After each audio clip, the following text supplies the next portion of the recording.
우리 전우자고 계신 분들과 사랑과 교제의 인사 나누겠습니다. 주님의 이름으로 사랑합니다.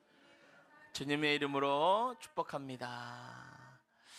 네, 오늘은 로마서 우리 60번째이고요. 로마서 9장 1절부터 5절 말씀 가지고 사랑 때문에 아프다, 사랑 때문에 아프다라는 제목으로 하나님의 말씀을 함께 보겠습니다. 자, 우리 지난주에 봤던 말씀 잠깐 보시죠. 자, 로마서 8장 35절 이후 이제 8장 마지막 말씀으로 로마서 마지막 말씀 봤어요. 의문문들이 계속 나왔죠. 그런데 여섯 번째 의문문이 누가 우리를 그리스도의 사랑에서 끊으리요 였어요. 그 다음에 보니까 총 7가지의 고난이 나와요. 환난, 고난, 박해, 기근, 적신, 위험, 칼이 나와요. 근데 이 모든 고난은 바울이 그냥 생각나는 대로 쓴 게 아니고 직접 당했던 고난들. 유대인들에게 몇 번씩 죽을 뻔하고 매를 맞고 쫓겨다니고 고생하며 살았던 그 자신의 고난을 쭉 망라하여 적은 것이다 라고 말씀을 드렸어요. 그런데 바울은 이상하게도 이 고난에 대해서 말하기 전에 벌써 결론을 낸 게 뭐냐면, 내가 이런 수많은 고난과 고통을 당했어도 그 어떤 것도 그리스도의 사랑에서 나를 끊어내지 못했다. 할렐루야. 선포하고 시작하는 거야. 우리로 보면 이 중에 하나만 우리 가운데 있든지 우리 주변에 누가 이런 고난을 당했다고만 해도 쳐다보기도 어려울 이런 고난인데, 이런 것들을 7가지나 다 당한 사람이 선포하는 겁니다. 내가 겪어봤는데 어떤 것도 나를 그리스도의 사랑에서 끊어내지 못했어. 강력하게 외치고 있는 거죠. 어떻게 이런 강력하고 담대한 선포를 할 수 있었는가? 우리가 그 6가지의 의문문을 하나하나 살펴보면서 보니까 그것은 바울의 힘이 아니었고 바울 안에 계신 예수 그리스도로 말미암은 것임을 우리가 알게 되었어요. 할렐루야. 6가지 의문문 지난주에 말씀드렸죠. 다 역설법이고요, 수사적 의문문이고, 이것들은 말하는 바를 강조할 때 웅변으로 치면 막 이연사 강력하게 외칩니다, 이 부분을 쓸 때 하는 말이라고 제가 말씀을 드렸죠. 아주 강력하게 선포를 하는 거예요. 그래서 그런즉 이 일에 대하여 우리가 무슨 말을 하리요? 하나님이 우리를 위하시면 누가 우리를 대적하리요? 그 아들과 함께 그 모든 좋은 것 우리에게 주지 않겠느냐? 누가 우리를 고발하리요? 누가 우리를 정죄하리요? 그 어떤 것도 그리스도의 사랑에서 끊을 수 없느니라. 할렐루야. 이게 사도 바울의 고백인 거지. 그래서 바울이 자기의 힘이 아니고 예수 그리스도를 힘입어 이런 고백을 했다면 우리도 할 수 있는 거죠.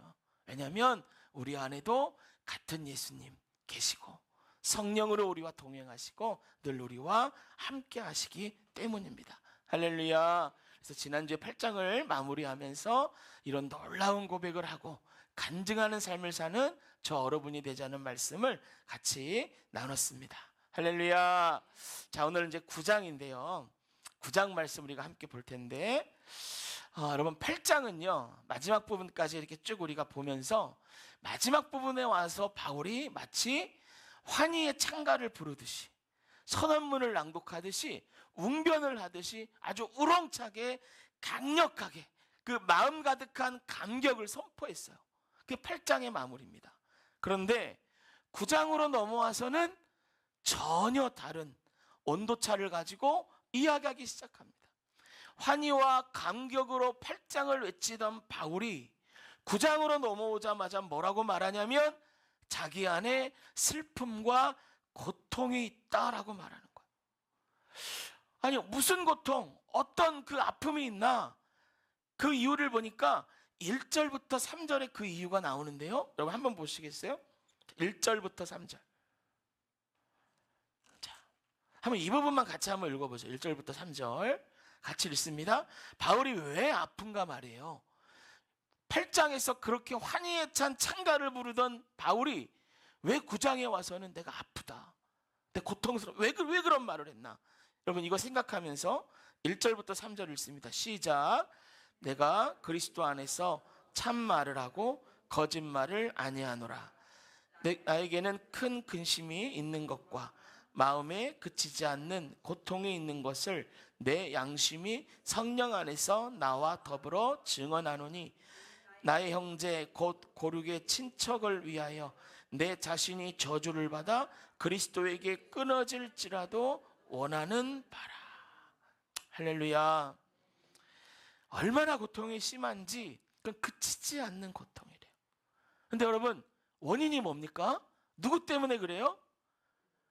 유대인들. 여러분, 자기의 형제, 혈육, 친척된 그 유대인들, 이스라엘 때문에 그렇게 아프다는 거예요.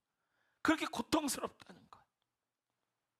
정확하게는 하나님의 놀라운 축복을 받았음에도 그것을 온전히 믿지 않고 자신의 정욕과 욕망을 위하여 살아가고 있는 그 동족들, 그렇게 살아가니 결국 어떻게 했어요?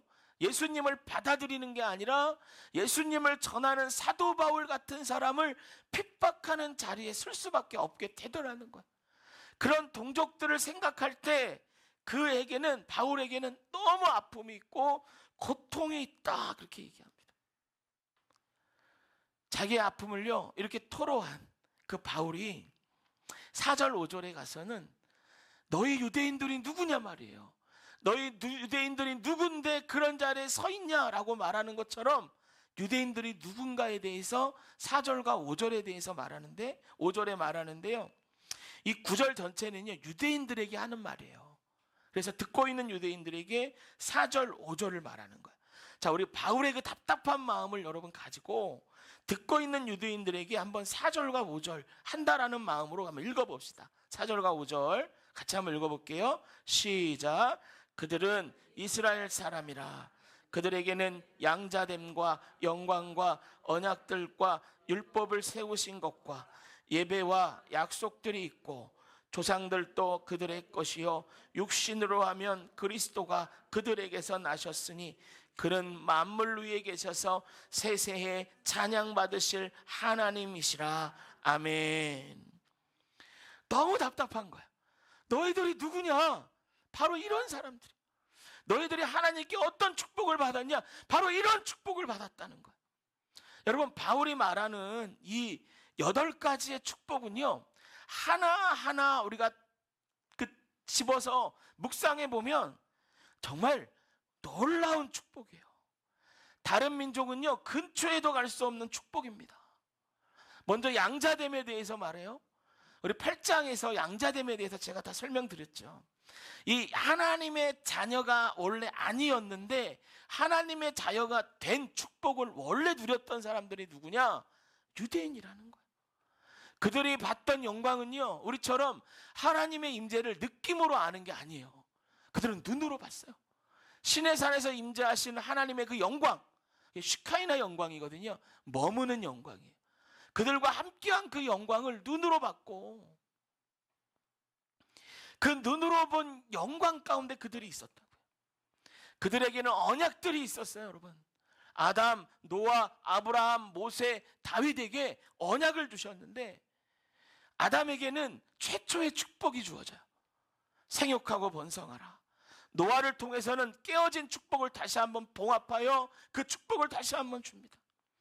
아브라함을 통해서 아브라함이 복의 근원이 되므로 그 축복이 아브라함 한 사람뿐만이 아니라 모든 민족에게 흘러가는 영광을 하나님이 아브라함에게 주셨어요.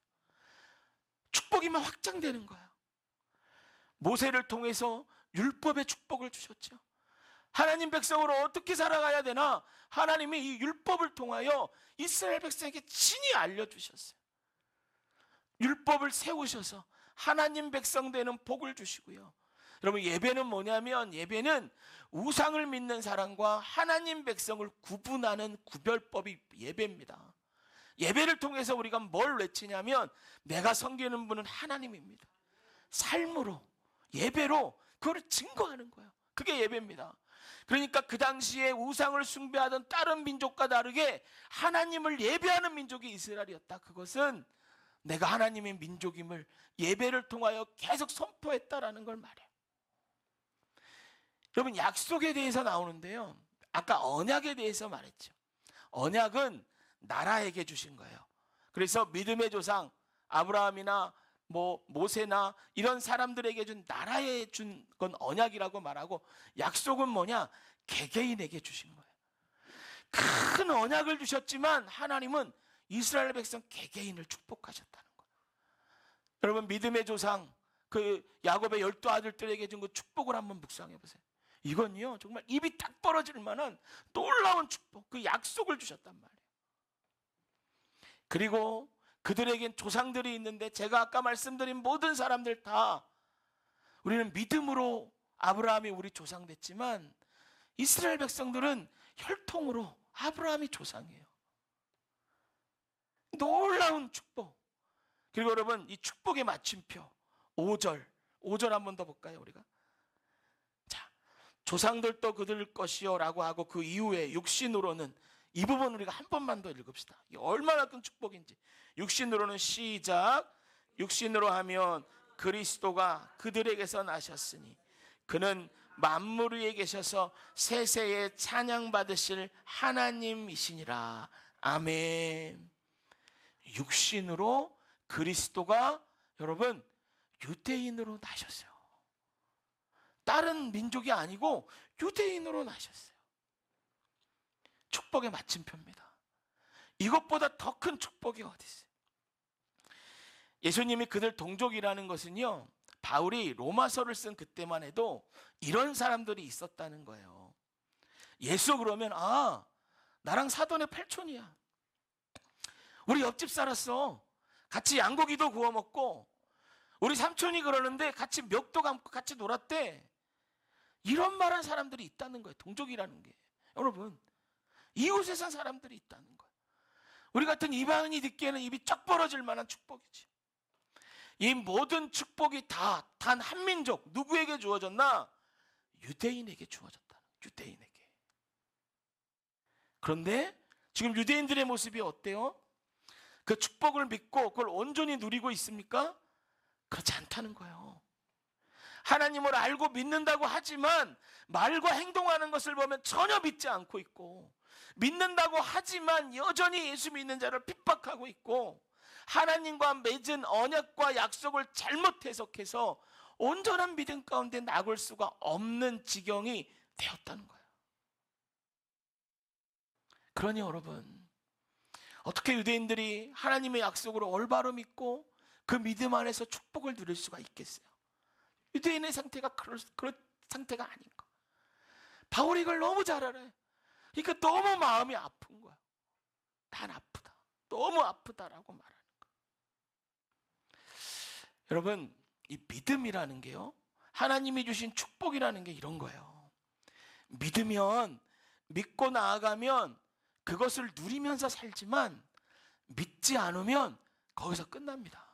이건 아무것도 아닌 게 돼요. 제가 수련목 시험을 보고 합격하고요, 이제 수련목 연수를 받았을 때 있었던 일이에요.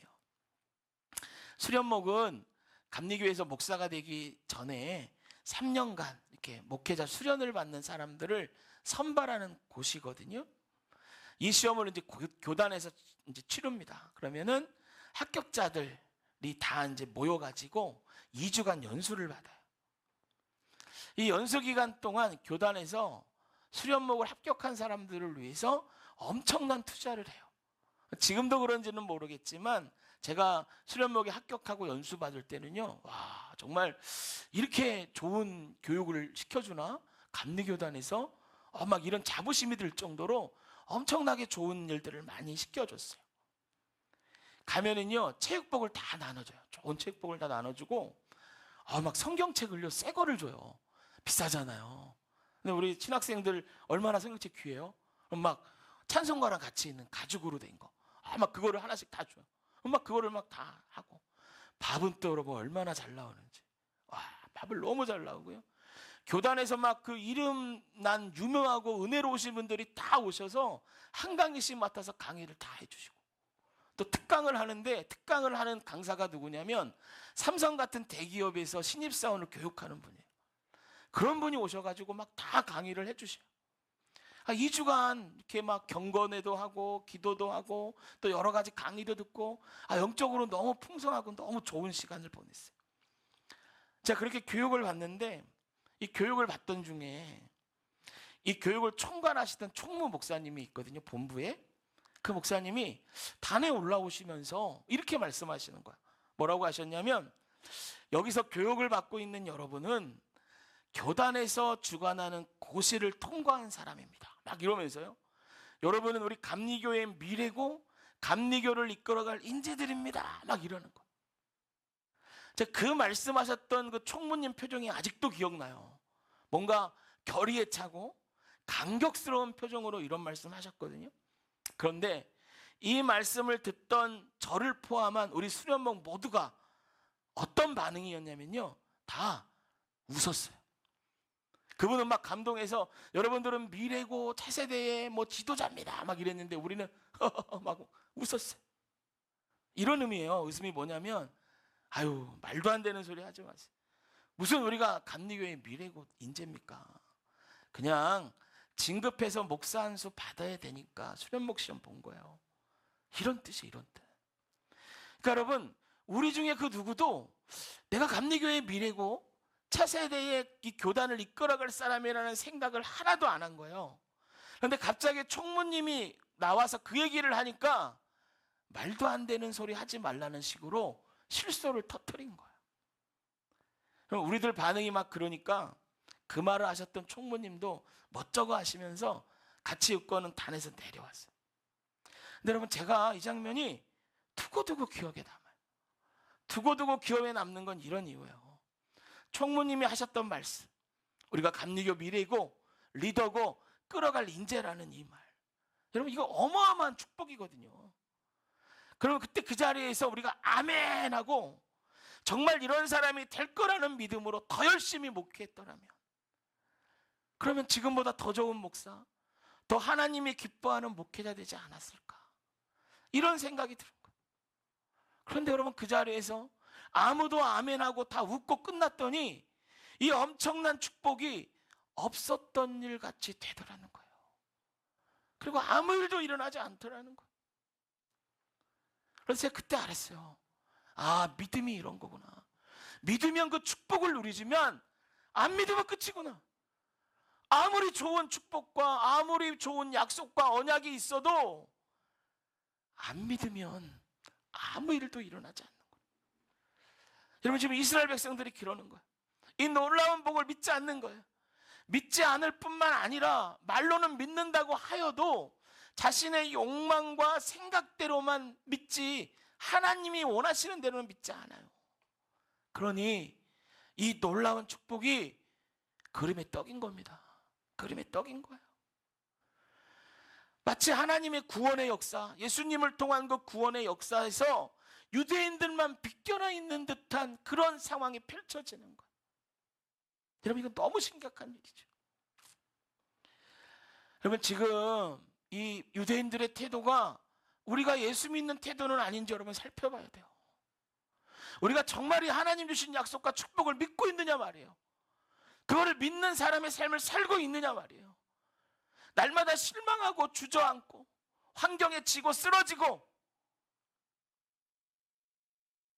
내 승질 하나 바꾸지 못하는 그 믿음, 그 복음은 여러분 그런 거 아니에요. 믿어도 승질은 안 바뀌어. 사단의 속삭임입니다. 성경은 그렇게 얘기 안 합니다. 왜요? 그 안에서 처절한 자기의 싸움이 없으니까 승질이 안 바뀌는 거예요. 하지만 복음의 능력은 그렇지 않아요. 그러니까 여러분, 우리의 믿음을 생각해 보셔야 된다니까요. 내가 정말 믿고 있느냐 말이에요. 내가 정말 하나님의 언약과 약속을 믿고 붙잡고 신뢰하냐 말이에요. 안 믿으면 아무 일도 안 일어나요. 여러분. 그러면 믿음으로 나갈 때 어떤 일이 있는가?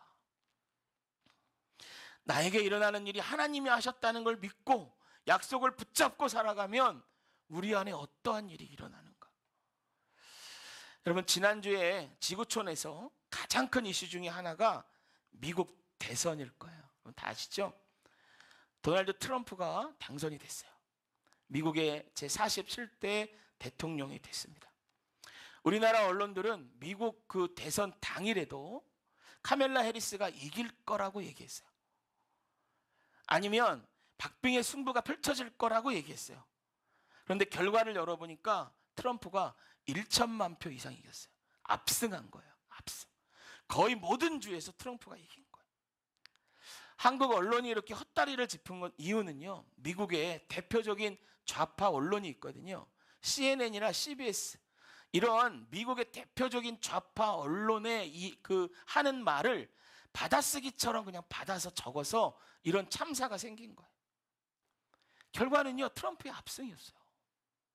그러니까 여러분, 언론이 얘기하는 트럼프와 미국 사람들이 알고 있는 진짜 트럼프와는 완전히 거리가 있는 거예요. 전혀 다른 모습인 거예요. 트럼프가 당선되고 나서 제일 먼저 나온 이야기가 이겁니다. 이제 사람의 성별이 남녀 두 개밖에 없다고 말하는 사람이 대통령이 되었다. 이게 가장 먼저 나온 말이에요. 민주당 정권이 미국의 민주당이 정권을 잡을 때 바이든이 여러분 지금 대통령이죠. 어떤 일을 한 줄 아세요? 부활절 날 부활절 행사를 못하게 하고 그 날을 게이와 트랜스젠더 날이라고 선포했어요. 바이든이요. 흑인 대통령은 어땠나요? 처음에 자기가 당선됐을 때 목사님들을 모셔다가 기도받는 미국의 전통을 깨버리고 동성애자들을 데려와서 파티를 했단 말이에요. 그러니까 지금 미국이 막 이렇게 됐는데 사람들이 참고 참다가 트럼프가 당선되니까 드디어 하는 말이 뭐냐? 성별이 두 개밖에 없다고 말하는 사람이 대통령으로 당선됐다. 이 말을 하는 거야.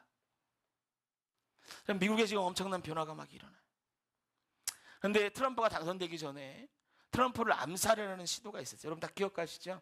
7월 13일에 트럼프가 펜실베니아의 그 유세를 갔다가요, 트럼프를 암살하는 암살범의 암살 시도가 있었어요. 근데 그 시도는 다행히 실패로 돌아갔죠. 트럼프는 이제 왼쪽 귀에 총상을 이제 입었는데 생명의 지장은 없었어요. 이 일에 대해서 사람들이 이러쿵저러쿵 말이 많았지만 도널드 트럼프의 장남이 있거든요. 이 사람은 트럼프 진영에 굉장히 중요한 사람이고 대통령이 된 지금 사람들을 뽑는 인사권을 가지고 있는 아주 중요한 사람이에요. 이 트럼프의 장남이 도널드 트럼프 주니어입니다. 이 트럼프 주니어가 방한해가지고요, 아버지 총격받은 그 사건에 대해서 말한 그 말이 있어요. 대선을 3개월쯤 앞두고요, 이 트럼프 진영의 핵심 인사였던 트럼프 주니어가 방한을 해요. 이게 있을 수가 없는 일이거든요. 더 놀라운 건 트럼프의 장남이 한국에 온 이유는 정치적인 집회가 아니라 한국의 청년들, 기독 청년들이 모이는 모임에 강사로 서기 위해 왔어요. 대선이 3개월밖에 안 남은 시점에서 트럼프 진영의 가장 중요한 인사가 그 자리를 비우고 한국에 온다는 건 이건 있을 수가 없는 일이에요. 한국의 기독 청년들을 앞에 강의를 하려고 그 사람이 한국에 왔단 말이에요. 믿지 않은 사람들은 다 그랬죠. 이 중요한 시기에 왜 트럼프 주니어가 와 있지? 그런데 그 트럼프 주니어가 그 자리에서 자기 아버지의 암살 사건에 대해서 이렇게 말했어요. 뭐라고 말했냐면, 암살범이 자기 아버지와 150m 정도 떨어진 곳에서 총을 쐈다는 거예요. 근데 그 총은요, 그 스나이퍼 저격수가 사용하는 총인데 그 총의 성능을 보면 이것은 관역을 눈앞에다가 놓고 쏘는 거와 같은 거래요. 150m는. 근데 그렇게 떨어진 데서 총을 쐈단 말이죠. 이거는 실패할 확률이 전혀 없는 암살 시도였다는 거예요. 그런데 암살이 실패로 돌아갔어요. 암살 시도가 있을 그때 자기는 다른 데에 있었대요. 근데 참모들이 와가지고 막 큰일 났다, 트럼프가 암살 시도를 받았다, 막 이런 얘기를 하더라는 거예요. 너무 놀라가지고 아버지한테 연락을 하는데 전화가 안 되는 거예요. 왜냐하면 이런 VIP들이 암살 시도를 받으면 전자기기가 다 차단된 방에 안전이 확보될 때까지 거기 대기해야 돼요. 왜냐하면 여러분, 이런 전화기나 이런 것들에 폭탄을 심을 수 있기 때문에 그런 것들을 다 치우고 전자기기가 완전히 차단된 방에 그 방에 들어가 있게 한단 말이에요. 그게 한 7시간 정도 됐대요. 그러니까 이 트럼프 주니어는 아버지의 생사를 모른 채 7시간을 보낸 거예요. 너무 두려웠다는 거야. 아버지가 어떻게 됐을까 봐 너무 놀랐다는 거예요.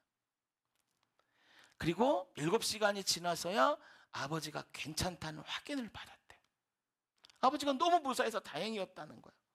그리고 나서 아버지가 암살당할 뻔한 그 사건을 곱씹으면서 자기가 너무 깜짝 놀랐다는 겁니다. 왜냐면요, 잘 들어보세요. 트럼프는 유세 현장에서 한 번도 지금까지 뒤돌아본 일이 없대요. 왜냐하면 유세할 때 그 지지자들과 눈을 마주치는 걸 좋아하고 강력하게 선포를 하면서 연설을 하는 사람이기 때문에 그 전까지 자기가 본 아버지는 한 번도 유세 현장에서 뒤를 돌아본 적이 없다는 거예요. 근데 웬일인지 저격범이 저격하는 그 순간에 뒤에 스크린이 있었거든요. 그걸 보려고 뒤를 딱 돌아봤다. 근데 그때 총을 쐈고 귀에 맞았는데 만약에 아버지가 그때 안 돌아봤으면 머리를 맞았을 거라는. 그냥 죽었다는 거예요. 그리고 유세장을 이제 그 공무원들이 막 둘러싸가지고 피를 흘리면서 빠져나가는데요. 거기에는 수만 명의 지지자들이 있었어요. 그럼 막 총 소리가 나고 VIP가 막 빠져나가는 그 현장에 사람들이 집단 패닉이 올 수 있었다는 거예요. 그러면 여러분 생각해 보세요. 만여 명이 모인 데서 사람들이 패닉에 빠져갖고 막 뛰쳐나가기 시작하면 이거는 사람들이 밟혀서 더 많은 사람이 죽는 거예요.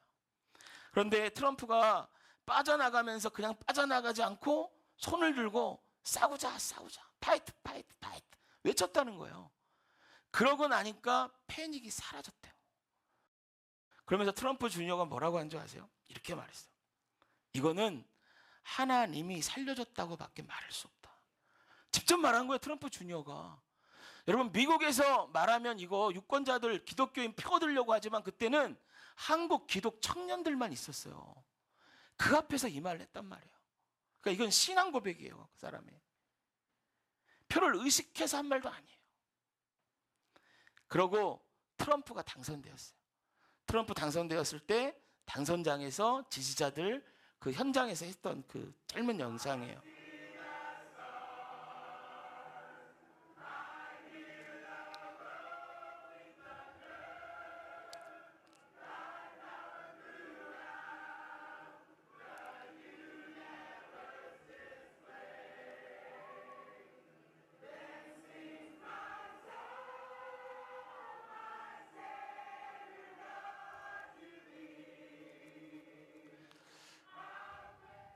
여러분, 트럼프가 당선됐는데요. 사람들이 모여서 트럼프 그 선거운동장 캠페인 본부에서 하나님을 찬양하기 시작했어요.